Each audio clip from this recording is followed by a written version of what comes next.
Someone died on my street. I hadn't met them before. Daddy didn't let me out much, not after Mommy died. He'd said that there were bad people out there, people that hated Daddy and Mommy and me, their good little girl.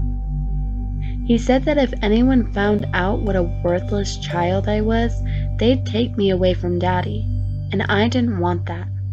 So when the men in uniforms came to the door, I told them to go away. Still, Daddy wouldn't have been happy that they were there, that I'd wasted their time. So I didn't tell him. It was strange though, because when they came around again, he was smiling, even laughing. It scared me. This wasn't Daddy anymore. He kept acting strange after they left too. Just after, he told me it was time for him to clean his shed. He sent me out to play. I didn't know where to go, so I just hid in the kitchen cabinet like usual. But I got lonely in there, so I went after him. He'd never let me go with him to his shed, not after Mommy had died.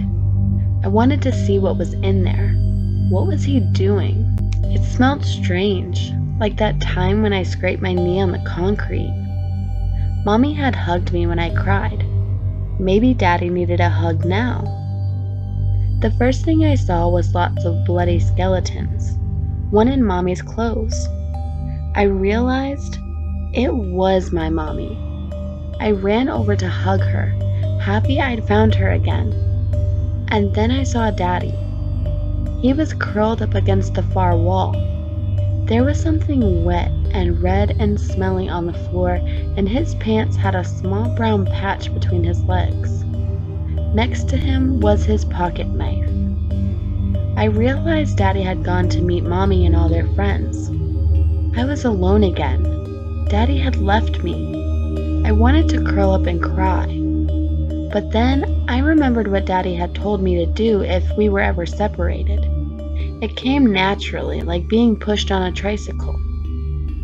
Daddy hadn't left me after all. He'd just gone ahead. I picked up the knife and pressed it to my arm. It hurt. It burnt. But I just kept pushing. I was Daddy's good girl, after all. My family switched from gas cooking to the newer electrical models recently. It's been an interesting transition to say the least. Family meals are certainly different now. Something new, a reason to be excited for dinner. I love the mystery of it, how nothing seems to be happening until the meat begins to blacken and curl, crinkle under the heat and the shock, steam rushing out as the fat spits and dribbles from out underneath the skin. I love how quick it is. One moment raw flesh sat waiting to be cooked, the next a fully prepared meal filling the air with delicious sweet and salty aromas. I love how when it cooks, the blood trickles out smoothly, not in thick clumps like with gas fires. But there are some things you just can't replace. Some things a fire is just better at. You can't replace the beauty of the flame trickling up their bodies, crawling across their skin, watching as it blisters into beautiful golden crackling. You can't replace the smoky smell of a gas fire, the way it fills the room with a thick fog of flavor. Ma said I'm for dinner tonight. I'm excited, so excited I can barely stop crying. I can already imagine me, crackling and cooking like all my brothers and sisters. I can already see the sparks running through my body. I love the new electric cooker.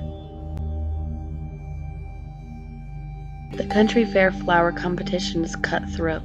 It's where every wife proves her worth as a woman, at least round our town. All the little darlings line up with a basket of Mama's best flowers, except for mine. I present my own flowers. I win every year. I can feel their beady eyes glaring at my back. I know that they want to know my secret, how I managed to make my roses so thick and red. It's fairly simple. I use the freshest fertilizer, made locally sourced ingredients. It's all natural, organic stuff. The recipe is a family secret, though, one I'd guard with my life. Sometimes, though, I catch a nosy neighbor watching me work, especially during competition season. It isn't a problem, though.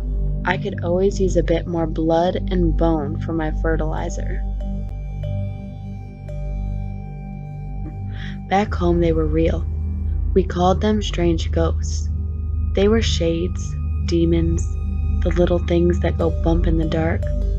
Mom and Dad had always seemed to believe in them, if their devotion to the old ways was to be believed. You see, where I come from, we have a tradition, a spring cleaning of sorts to appease a certain family spirit, a flesh-eating shapeshifter.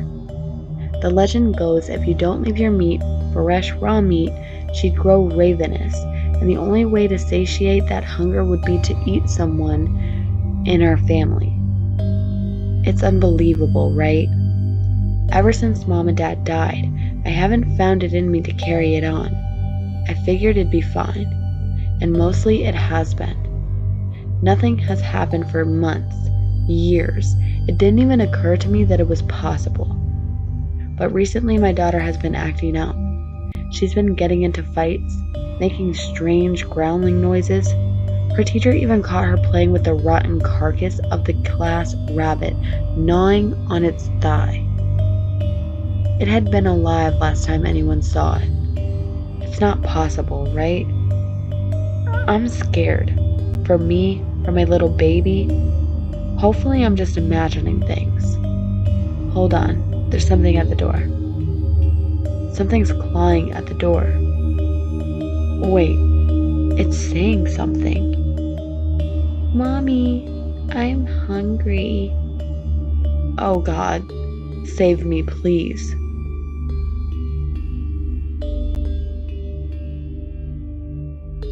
His body creaks, thick, stiff plates of skin cracking and grinding as he strains to get out of bed.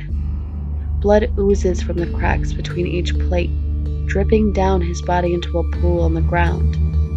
His entire frame shudders as something snaps loose inside of him. Then his leg moves painfully, one step, then another, the paces growing longer and longer as the joints painfully welded together with calcified bone begin to free themselves again. He moans, breathing in thick, wet gasps. His lungs welded together last night, although he does not know that. The spongy wet lumps sticking together like gelatin, crushing his heart in between.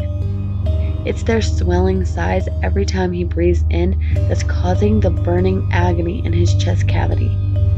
That and the engorgement of his heart as the pressure builds, his entire body compressed into large chunks of bone and organ meat. Day by day he becomes less human, melting together into an unrecognizable blob, until eventually the cancerous amalgamation that his body reaches his head, and his mind is consumed along with it. He collapsed in front of the mirror, and with a single eye, he sees a monster.